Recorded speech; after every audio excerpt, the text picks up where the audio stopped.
नमस्कार। नक्षत्रवाणी के YouTube channel पर आपका स्वागत है। मैं हूं संतोष देशपांडे। पिछले वीडियो में मैंने केतु के स्थान की और उन स्थानों पर केतु के होने के कुछ प्रभावों का विश्लेषण प्रस्तुत किया था। अब आज हम ये चर्चा करेंगे कि अगर केतु का किसी दूसरे प्लैनेट के साथ में कोई कॉम्बिनेशन हो तो फिर क्या प्रभाव होते हैं। तो आज हम शुरुआत करेंगे कि केतु का कॉम्बिनेशन या केतु की युति चंद्रमा के साथ में। ये केतु और चंद्रमा के साथ में जो युति है, इसका सबसे पहले विश्लेषण इसलिए प्रस्तुत कर रहा हूँ कि ये एक बहुत ही महत्वपूर्ण बिंदु पाया गया है मेरे अध्ययन में। मैंने इतनी हजारों कुंडलियों को अध्ययन करने के बाद में केतु का यदि चंद्रमा के साथ में किसी प्रकार का कोई कॉम्बिनेशन हो पाया गया जाता है, तो मैंने इसके पहले भी कई वीडियो में बोला है कि कॉम्बिनेशन का अर्थ होता है नज़दीकी दोनों ग्रहों का अंशात्मक युति। अब ये अंशात्मक युति, अब एक चंद्रमा 2 डिग्री का और केतु 20 डिग्री का है, तो ऐसी स्थिति में वो जो अंशात्मक युति है वो बड़ी कमज़ोर है। लेकिन अगर केतु 5 डिग्री का है और चंद्रमा मुश्किल से 6 या 7 या 8 डिग्री का है, तो ये अंशात्मक युति हो गई। तो ये अंशात्मक युति जितनी घनिष्ठ होगी, जितनी नज़दीकी होगी, उसका फल भी उतना ही तीव्रतम देखने में आएगा।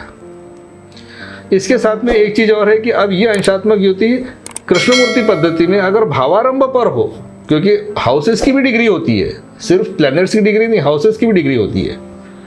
अगर कोई घर 5 डिग्री पे शुरू हो रहा है, चंद्रमा 6 डिग्री का है और केतु 4 ही डिग्री का है, तो ये तीनों चीजें, भावारंभ पर केतु भी बैठा हुआ है और चंद्रमा भी बैठा हुआ है, इसको एक बड़ा महत्व दिया गया है कृष्णमूर्ति पद्धति में। तो आज हम चर्चा करेंगे कि केतु की युति चंद्रमा के साथ में। और जब मैं युति कहता हूं तो हम ये मान के चलेंगे कि ये युति किसी भावारंभ पर है। तो ऐसी स्थिति में ये जो युति है, इसके जो प्रभाव देखने में आए हैं, उसका हम अगर उदाहरण के तौर पर देखें या मुहावरे की भाषा में उसको बात करें कि खीर में मक्खी या खीर में किसी ने नींबू निचोड़ दिया,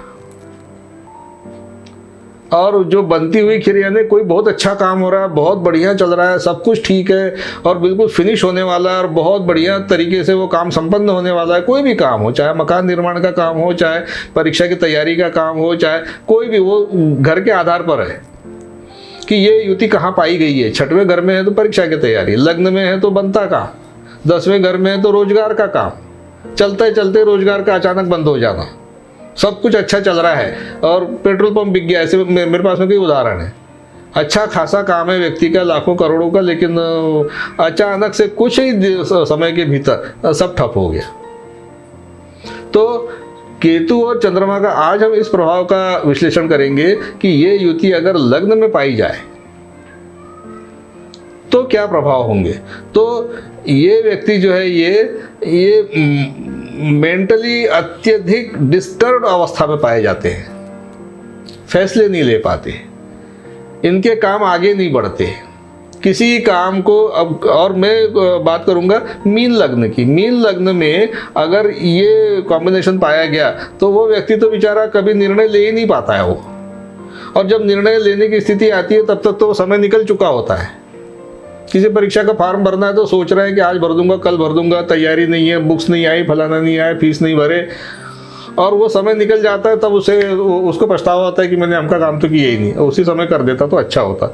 आमतौर पर केतु का चंद्रमा के साथ में जो मानसिक स्थिति को बिगाड़ने का काम करता है केतु चंद्रमा की, और उसकी पॉजिटिविटी को नेगेटिविटी में कन्वर्ट कर देता है।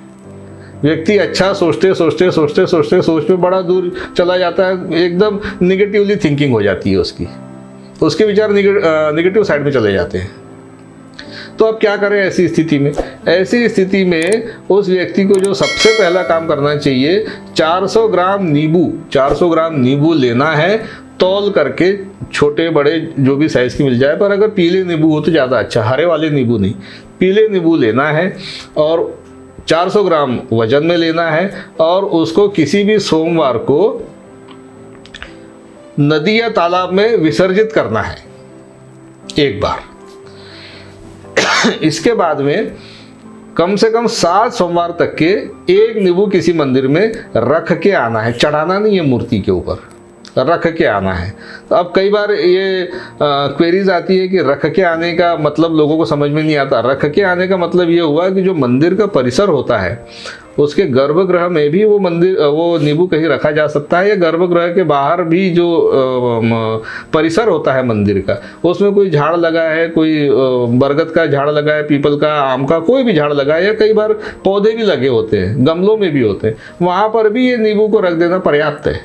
जरूरी नहीं है कि वहाँ जाकर के मूर्ति के ऊपर ही चढ़ाना है। सबसे पहला काम तो ये करना है, तो उस व्यक्ति के बिगड़ते हुए काम बनने लगेंगे। उस व्यक्ति को ये 400 ग्राम नींबू विसर्जित कर देने से और ये अपना एक नींबू उसके बाद में 7 सोमवार तक लगातार किसी मंदिर में रख देने से उस व्यक्ति को अवश्य फर्क पड़ता है।